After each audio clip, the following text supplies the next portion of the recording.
provokes any latent anti-black prejudices, warning that to defund the police would lead to anarchy.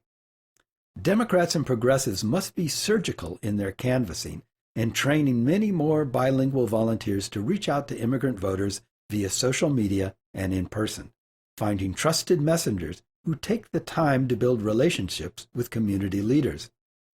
Grassroots organizations like the Georgia-based Asian American Advocacy Fund, Viet Fact Check, and Asian Americans Against Trump have been committed to that labor.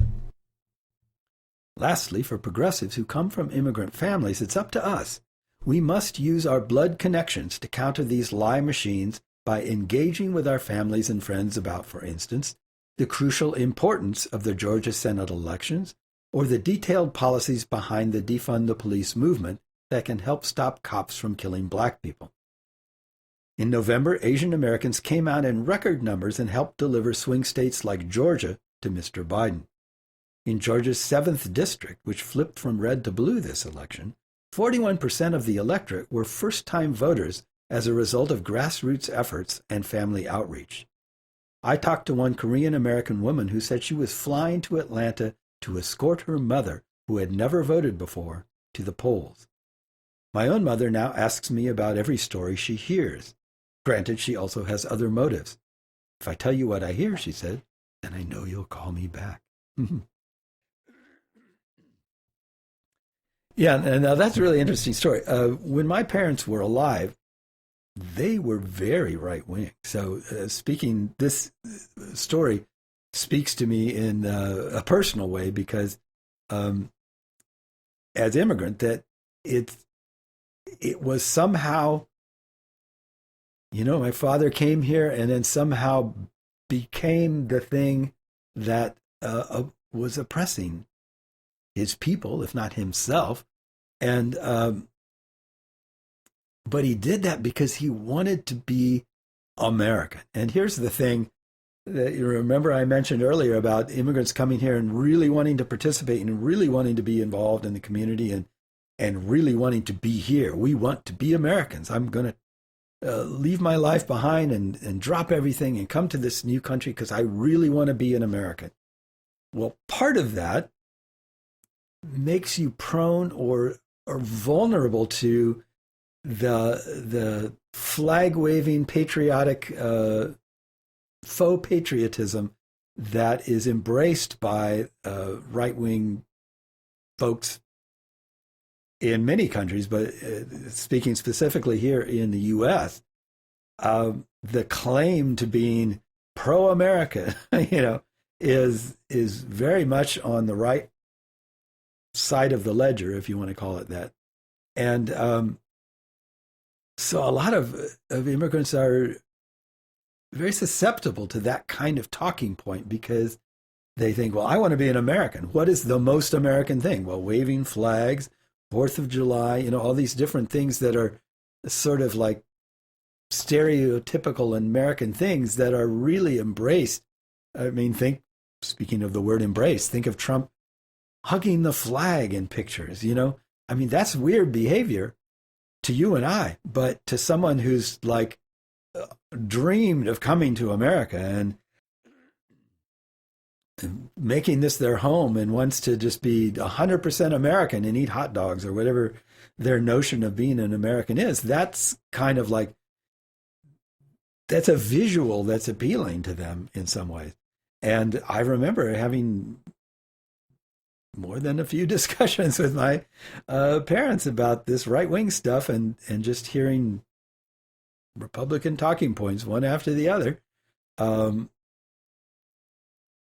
and not really knowing how to counteract that, the anti-socialism, this kind of attempt to link liberalism or progressivism with socialism is a really devious technique because, for one thing, socialism means many different things. And calling your country socialist, like you see this on right-wing websites all the time about linking National Socialism. They saying, well, you're calling us Nazis. Well, look, the Nazis were socialists. Well, no, they weren't socialists. They used that word. They used and misused that word, as many communist governments have. And we can go on and on about, well, communism, real communism has never been tried, et cetera, and so on. Who knows? But the point is that countries that are communist, that we think of as communist, or that have been communist, are not really communist. And a lot of the countries that have used the word socialism are not really socialist. The real socialist countries, or the ones that tend to be that way, in like Northern Europe, they're doing fine and they're not suffering at all. So socialism as a dirty word is useful for people that either don't understand what socialism actually means, or who have very negative associations with socialism coming from places that have misused the term socialism. So it's tricky, but this kind of thing leaves a lot of immigrants susceptible. And as this article says, they get their news. They're not watching CNN or Fox. Really, they're kind of getting their news piecemeal from a bunch of different places, mostly like this person's grandmother, from friends, associates, social media. The stuff just kind of percolates through. So I think the real battle of the 21st century is, we've called for years now, we've called this the information age. We're in the midst of this information revolution. The real battle coming up is going to be disinformation and how to identify. How can people identify which is which? I mean, if you're a savvy consumer of media, it's not that hard. You can tell reputable sources from irreputable ones. Irreputable, is that a word? From non-reputable ones. You can kind of judge the quality of the stuff. It's like, oh, that's weird. I'm hearing this in one place. It's really extreme, and somehow no one else has found out about it or noticed it or is talking about it. That's kind of weird, Anytime, any story that's got one of these eye-catching headlines that you read and you go, oh my God, how can they just stand by and let this happen, is more likely than not real, or it's misleading in some way.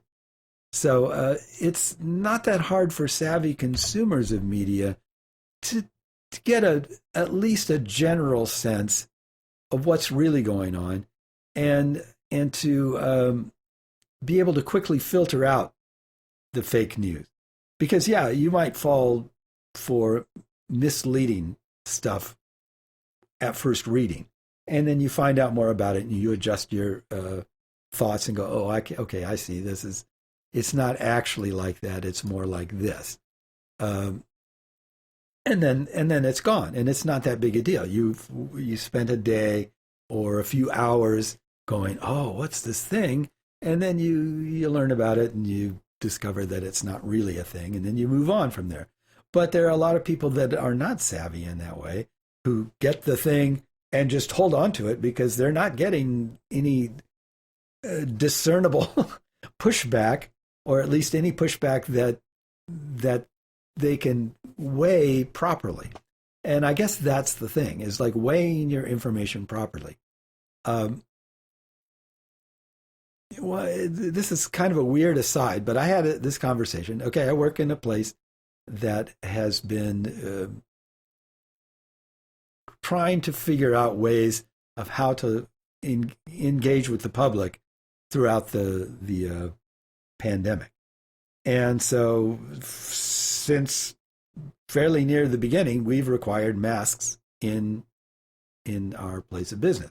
You can't come in if you're not wearing a mask, and you have to wear it properly or you're going to be asked to leave. And so that has been consistent throughout. And I remember one person, very polite gentleman, but he was talking to me from outside and said, well, I can't come in because I won't wear a mask. And I said, okay, well, I mean, we have some here. We can get you some. And he said, well, no, I won't wear them because I'm trying to remember his exact.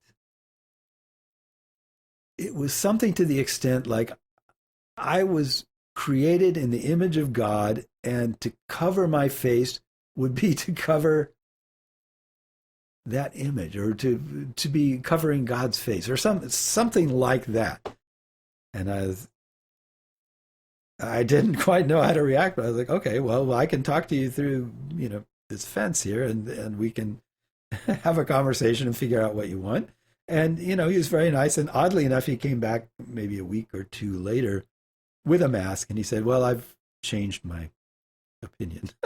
And I don't know how his opinion changed, but I just thought that was really interesting, because as an example of taking an idea and kind of not being able to weigh it carefully, not be able to think about it critically.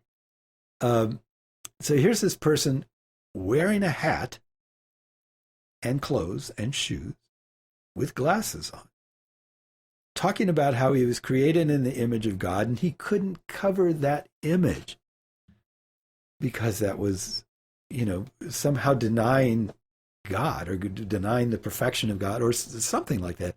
It's like, well, then why are you wearing clothes? Why are you wearing shoes or glasses? I mean, you're already manipulating your image to the world with these items.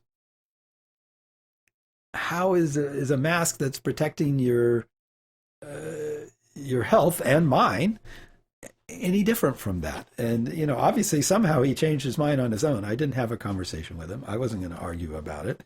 But I just thought that was interesting, and it shows there are a lot of people out there that are very sincere. I mean, this was a very nice gentleman. He was in no way being belligerent or like, this is stupid, I'm not going to deal with it. It was more, like a weird kind of religious objection to wearing a mask. And I don't know, but this is all kind of a long aside to get the point that disinformation is going to be very hard to deal with, because there aren't a lot of people. Well, no, I take that back. There are a lot of people who are vulnerable to believing disinformation and not being able to tell the difference on their own without a fairly significant push in the right direction. So they'll take something that's outlandish on this hand and something that's reasonable on this hand, outlandish and only coming from dodgy sources, and reasonable and coming from lots of pretty sound sources, and go, I don't know. I have no idea. I can't tell. They both seem equally plausible to me. So this is not someone that's going to figure out the truth on their own. They're going to have to be pushed in some way, and or protected in some way. So either we're going to have to figure out ways to filter disinformation successfully, or figure out ways to push back against it successfully. And so far, we've done a fairly miserable job at that, I would say. And I don't know. I wish I had ideas. I've thought about this a lot, and I don't know how you can decide, because there are a lot of points that are really a matter of perspective. And so when someone makes a claim about something, like if you say, okay, the cause of poverty is people not having enough money, not having opportunities, and the cause of poverty is based in the culture of the people who are poor. So here on one hand, you have what tends to be the progressive notion, and the other hand, what tends to be the conservative notion. It's not like statistics are really going to tell you the answer to this. So you can say, well, look, poor people tend to have cultures that they don't work, they're not responsible, they're not this, they're not that. So do these cultures arise out of the fact that you're poor to begin with, and you're not getting an equivalent education, you're not having equivalent opportunities? What is the genesis, the foundation of the culture that tends to go along with poverty? And is it because of the people or because of their situation? That's not a question that you can answer in a hard scientific way. You can take polls, you can do research, you can do all sorts of things, and it's still plausible to say that it's one or the other. I mean, that's why racism has stuck around for so long, because you can say, well, it's because of their race. And you can say, well, race doesn't really exist. But look, how come all of these people are like this? And how come this group of people is prone to this disease? Well, there must be something about that group that makes it, that runs across the board of the group that makes them prone to that disease. So why not having that same thing make them less educated or more prone to being criminals or whatever that thing is? So, it's like a lot of these questions don't have definitive answers that you can prove. They have answers that you can understand if you're a good thinker, and you can say, well, no, this doesn't work out. Here are exceptions that show that this is wrong.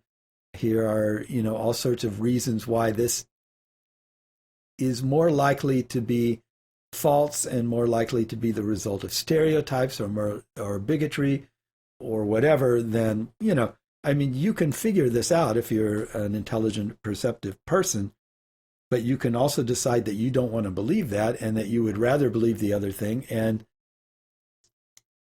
in which case, you end up with something that's like, who gets to decide what is true? This reason or that reason? So that makes it very difficult for a lot of these things like, fake news. If you elect so-and-so, XYZ is going to happen. Well, that's a prediction. And it's not, you can say it's based on this or that, but it's not something you can say for sure is going to happen. It's just a prediction. I can make all sorts of predictions, and some of them will come true and some of them won't. And I'm wrong almost as often as I'm right, which is kind of sad, which means I might as well just be guessing instead of using my brain. But anyway, I'm just pointing out these are the kinds of things that make fake news a difficult thing to deal with, because you can point out that XYZ that somebody said happened did not happen, that so-and-so is not actually an axe murderer. There is no proof of that, that the election wasn't stolen. You can point these things out and say that these are true or not true. Those are pretty easy, but there's a whole lot of in between that's just like, well, it's mostly not true, but it's kind of debatable enough that you can argue around about it and make it seem like it's being unfair to have that blocked. So, again, to circle way back around, I don't have a solution for this, but it is going to be a huge problem. And I know, at least for the next 4 years, we're going to be dealing with it all over the place because it's still going strong. And there's no reason to assume that the proponents or the creators of a lot of this fake news are going to quit coming up with it now that the election is over. They're just going to try to delegitimize the upcoming Biden administration, and they're going to try to, make things as difficult as possible. So we'll see. Anyway, I'm sorry. That was like a really big sidetrack there. Got way off track. Let me return to one of my stories. This next story is entitled, "The U.S. Isn't an Option Anymore. Why California's Immigrants Are Heading Back to Mexico." So California's most vulnerable immigrants have faced unprecedented challenges this year, with some weighing whether it's worth staying in the United States altogether. California's most vulnerable immigrants have faced unprecedented challenges this year, with some weighing whether it's worth staying in the United States altogether. 10 months of a pandemic that has disproportionately sickened immigrants and devastated some of the industries that rely on immigrant labor, combined with years of anti-immigrant policies by the Trump administration, have exacerbated insecurities for undocumented people and immigrants working low-wage jobs across California. For immigrants at the bottom of the economic ladder, it's never been easy in the U.S., says Luz Gallegos, the executive director of the immigrant advocacy group Training Occupational Development Educating Communities Legal Center. Wow, that's a long name. TODEC is their acronym. But California was also always a place where my family, my parents and grandparents, believed they could build a better life, said Gallegos, who was born into a family of immigrant activists and organizers. It was always a place with potential until this year. There's been so much fear and trauma, just layers of trauma, she said. Workers at mega farms and massive warehouses across California's inland empire and Central Valley, many of whom have continued to toil through the most severe stretches of the pandemic, despite coronavirus outbreaks at many facilities, have been coming to Gallegos for advice on what to do when they get sick. One family she spoke with recently asked her if there was a community clinic they could go to for COVID treatment instead of the county hospital. As green card applicants, they were worried that if they sought governmental health care, they could be denied permanent residency due to the Trump administration's so-called public charge rule, which allowed the government to deny residency to immigrants who rely on public benefits. Gallegos said she tried to explain that going to a county hospital wouldn't disqualify them, and moreover, a federal court had recently blocked the rule from being implemented. I told her you should think about your health first. You'll have no use for a green card if you're not alive, she said. But they couldn't stand the uncertainty, so the grandmother, mom, and 2 young children instead relocated across the southern border. The kids, both U.S. citizens, are still able to cross the border to attend school. It's not even that the country is not welcoming anymore, it's just not an option anymore, said Gallegos. I hear that all the time from people here and from friends and family in other countries. Javier Lua Figuero moved back to his hometown in Michoacan 3 years ago after living and working in California for a dozen years. Since the pandemic hit, several of his friends and family members have followed his lead, he said. Things aren't perfect in Mexico, Figuero said in Spanish, but at least there's access to health care and some unemployment benefits for those who need it, he added. In comparison to what it was in the U.S., the situation for us in Mexico right now is much better. Although California's coronavirus case tracking data doesn't track immigration status, studies and surveys have found that the pandemic has taken a disproportionate toll on the state's immigrant population. Or, as researchers at UC Berkeley put it, even though the virus is blind to people's citizenship or visa status, immigrants can be especially vulnerable to infection, serious illness, financial hardship, and hateful discrimination. Immigrants are more likely to work on the front lines of the pandemic as healthcare workers, grocery store clerks, delivery drivers, and farmers, where their chances of contracting the virus are especially high. A third of all physicians are immigrants, and so are at least half of the nation's farm workers. An estimated 75% of farm workers in California are undocumented immigrants. 75%. Even before the Trump administration implemented its anti-immigrant policies, and even before the pandemic hit, non-citizens had less access to health care and health insurance, as well as safety net programs like food stamps and unemployment. In May and June, they didn't get the $2,000 stimulus check that most Americans with Social Security numbers receive. A $125 million fund to send a one-time cash grant of $500 offered to workers without legal status dried up quickly and was a drop in the bucket.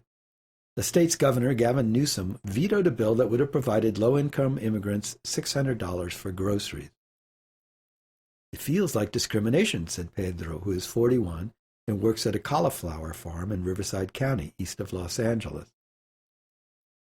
In March, he lost work and couldn't make rent, And as California faces a surge in coronavirus cases, he still doesn't know what he'd do if he or his wife contracted COVID-19. They don't have health insurance, and without legal documents, they don't feel safe going to the county-run free testing site. Meanwhile, it unnerves him to see Border Patrol agents about town. I'm scared to even go out to buy things for my daughters, he said. The Guardian is not using Pedro's last name to protect him and his undocumented family members. There's no extensive data on how many immigrants have decided to move back to their home countries. One recent analysis of U.S. Census data by researchers at UC Merced estimates that the total immigrant population, including naturalized citizens, documented and undocumented immigrants, in the U.S. dropped by 2.6% in 2020, the largest percentage decline in 2 decades. In California, the immigrant population dipped by more than 6% from, the report estimates, about 10.3 million in 2020 to 9.7 million this year. The report was based on the Census Bureau's monthly population survey of 60,000 U.S. households. Researchers said they're waiting to see if the trends will hold up in a larger Census Bureau survey of millions of people, which has not yet been completed. Pandemic-era travel restrictions and barriers to legal immigration, deportation, as well as dire economic conditions and a lack of access to safety net programs for unemployed migrants could explain these numbers, demographers told The Guardian.